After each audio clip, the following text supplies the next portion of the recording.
junk. Well, I got some problems. I went to shut the truck off after plowing all morning, and when I was twisting the key to turn it off, it got real funky. Something didn't feel right. Anyways, I turned it off. I went to restart it a couple hours later, and something has gone wrong.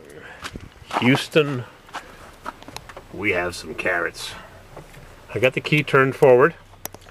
I've got no high idle solenoid on the gas pedal. Usually that gas pedal moves and the truck wouldn't start. So I figured, well, I'll just glow the plugs manually, because I put my glow plug wire on. Nothing. My famous glow plug wire. Nothing there. So I played around a little bit and looked at the wires back there, and there's messy wiring here. So eventually, after 15 minutes, put a wire on the glow plugs direct from the battery, but that got too hot to touch. So I put one here to run the injection pump right there. And the truck started and I drove it and it wasn't charging, and then after about 10 minutes it started to charge. I've got an alternator on this that only charges when you rev it up. It's got a field-induced regulator, I think they call it. Anyways, I don't like it, but that's all I got because the wiring on this thing's a mess. But now, when I got the wire hooked up to the run solenoid on the injection pump, I got my solenoid back. Probably back feeding through the injection pump wire. What do I know? I'm a 110 volt wire guy, not a 12 volt wire guy, just like on my green Suburban. So crank her up.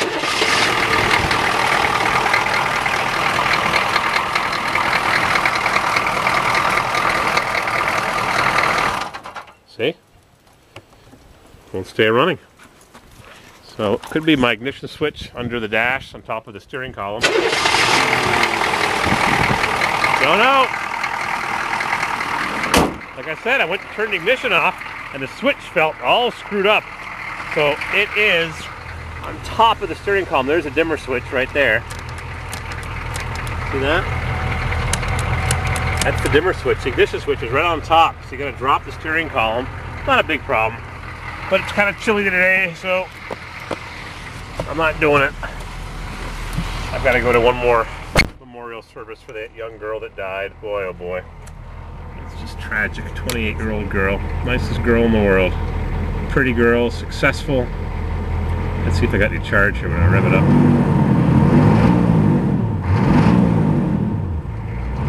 Yeah, I moved up a tad.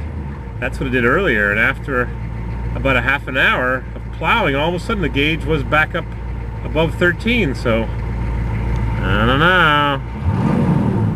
Need somebody here to come do some wiring. I'm no wiring guy on 12 volt systems, sorry to say. That's why I've got no radio here. Hooked up the plugs for the big old rectangular GM radio from the late 80s, early 90s. Doesn't work. So no radio. Alrighty. I'm gonna go plow some more snow with no charge. Or minimal charge. I don't have a voltmeter with me. I have to charge the batteries up tonight. Overnight, make sure they're fully charged in case it snows more overnight, which it's not supposed to do. I wanted to get my Suburban from Pisser, but now they said they're calling for rain Saturday. I want to tow the Corvair to him with the green Suburban, but I didn't want to get salt all over that nice, mostly rust-free Corvair. So we'll see. I was going to get the Subaru rather, in Connecticut as well. Oh well, we'll see how the weather plays out.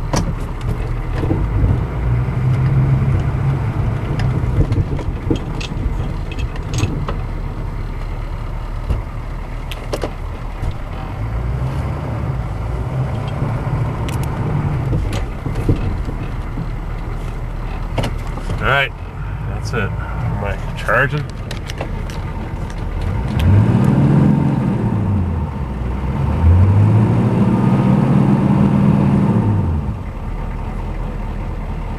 Can't turn it off because I got the wire across the battery. See? Turn off.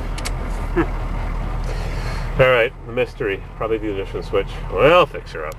We'll fix her up. Stop snowing already! Hate this crap. I don't get paid to do this.